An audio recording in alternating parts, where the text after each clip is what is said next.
Listen to that sound. 60,000 people. His own people, the fans he captained, booing him off his own pitch. He cups his ears. He tells them where to go. He tears off the shirt and throws away the armband in one furious moment. And everyone watching agrees on one thing. Granit Xhaka is finished in England. So how did this exact man, 4 years later, end up as the beating heart of one of the greatest seasons football has ever seen? This is the story of the most blamed, most booed man in his league, and why he was the one who refused to run. Granit Xhaka's whole career carries a label. Combative, card-prone, the man blamed for every defeat. It's a label that would nearly break him. But to understand why he could take that punishment and stand back up, you have to understand where the toughness came from. And that begins long before he ever kicked a ball. Part 1. The Inheritance. He's born on the 27th of September 1992 in Basel, Switzerland. But the family name doesn't start there. It starts in the former Yugoslavia, in a story his father carried across a border. His father, Rajib, had been a political prisoner. As a student, he protested the regime, and for that, according to reports, he was jailed for around 3.5 years before the family reached Switzerland. So think about what's in the blood here. A father who was punished for standing up and refusing to stay quiet.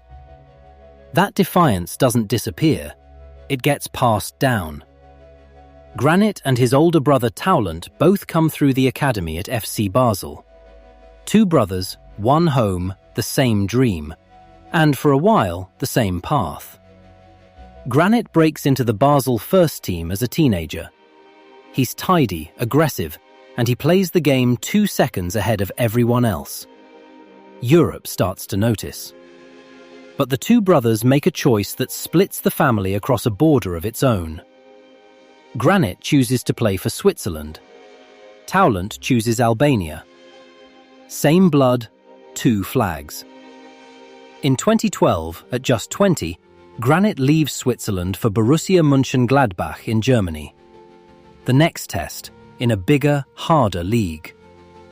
And in Germany, the identity hardens. He becomes a metronome, spraying passes, breaking play, running a midfield. But the cards come too. The temperature is always on the edge. He captains Gladbach. He drives them into the Champions League. By his early 20s, he's one of the most complete young midfielders in Europe, and one of the most fouled out. Then comes a moment that no footballer had ever lived before. Euro 2016. Switzerland against Albania. Granit against Taulant. The first brothers in history to play against each other at a European championship. Their mother watched from the stands, unable to pick a side. 2 flags, 1 family, 90 minutes.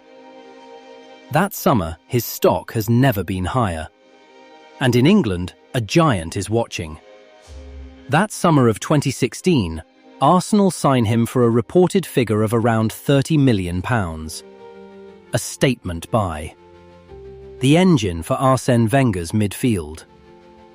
This is supposed to be the peak. Instead, it's where the label finds its stage. Part 2. The lightning rod. Don't get it wrong, the talent is obvious. He hits passes most players can't see. He scores from distance. He runs the tempo of every game he's in. But English football decides what he is. Too slow to turn, too quick to dive in. Every red card becomes proof. Every defeat gets a face, and it's his. He's the man the crowd groans at. The pundit's easy target. Play a poor pass, and the whole stadium exhales. The blame just sticks to him. And yet, in 2019, the manager makes him captain. the most doubted player at the club, handed the armband. It's a gamble, and it detonates. October 2019. Arsenal are drawing at home. Xhaka's number goes up, and as he walks off, the boos start rolling down from his own supporters. So he snaps. He cups his ears. He mouths at them. He rips off the shirt and storms straight down the tunnel. This is the moment we opened on. This is the bottom. He's stripped of the captaincy within days. He barely plays. And later, he'd speak about how dark it got, how close he came to leaving England and football there altogether. Think back to the inheritance. A father jailed for refusing to bow. And now the son, thousands of miles away, is facing the loudest hostility of his life. Everything is telling him to run. But what almost ended everything also revealed the one thing they'd all underestimated. This was a man built to withstand a hostile crowd. Part 3. The Turn. So he stays. That's the whole hinge of this story in 3 words. He stays. He talks with the new manager, Mikel Arteta. He works. He doesn't hide. And slowly, brick by brick, he rebuilds. He becomes the leader in the dressing room, the one who sets the tempo, drags the young players along, takes the hits so they don't have to. The same crowd that booed him starts to turn. First a ripple of appreciation, then applause. Then his name, sung from the stands he'd once cupped his ears at. By his final Arsenal season, he's one of their best players in a title race, scoring, driving, leading. The man they wanted gone became the man they didn't want to lose. That's redemption you can hear. But he'd learned something in that fire. To be truly free, he had to go somewhere new and prove the leader was the real him. So in 2023, he leaves for Germany again. Part 4. The General. Bayer Leverkusen. A young coach named Xabi Alonso building something. And Alonso needs a general on the pitch, someone to organize, dictate, and never flinch. He needs exactly what Xhaka has become. And what happens next is football history.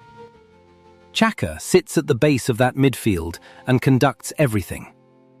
Every attack breathes through him. He plays the season of his life. Leverkusen just don't lose. Match after match, they claw results from nowhere, scoring in the final seconds. And at the heart of it, calm in the storm, is the man English football wrote off. They go the entire domestic season unbeaten. A league title and a cup, a double, ending Bayern Munich's long reign. One of the greatest seasons the modern game has ever seen. The most blamed man in England lifts the title as the on-pitch leader of an invincible team. Read that back. That's the answer to the question we opened with.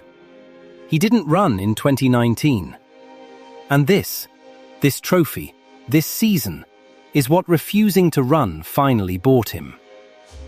But the story isn't done. In 2025, he takes another leap. Back to England, to Sunderland. Back to the country that once booed him, on his own terms this time. Part 5. The Flag. Through every twist, one thread never broke. The flag his family chose. Switzerland. Their heartbeat. Their captain. The one they build the whole team around. He becomes his country's record cap holder, a reported figure of around 145 appearances. Nobody has worn the shirt more. Nobody has led it longer. So in 2026, he leads Switzerland out at his 4th World Cup. As captain, as the record holder, as the son of a political prisoner, who was built to withstand any crowd on earth. and Switzerland reached the knockout rounds. The kid from Basel with 2 flags in his family, still standing, still leading, on the biggest stage there is. Think about the arc. Neighborhood to club, club to country, and now a legacy that got its meaning from the exact moment everyone thought it was over. The label was wrong. He was never the man who broke under the noise. He was the one who was born to stand inside it. The redemption already happened in Germany. The question now is whether the great story gets its final act here, whether Granit Xhaka, at his 4th World Cup, writes the ending no one 4 years ago would have believed. If this story stayed with you, subscribe to Beyond the Boots for more. The boots tell the story. We just follow the footsteps.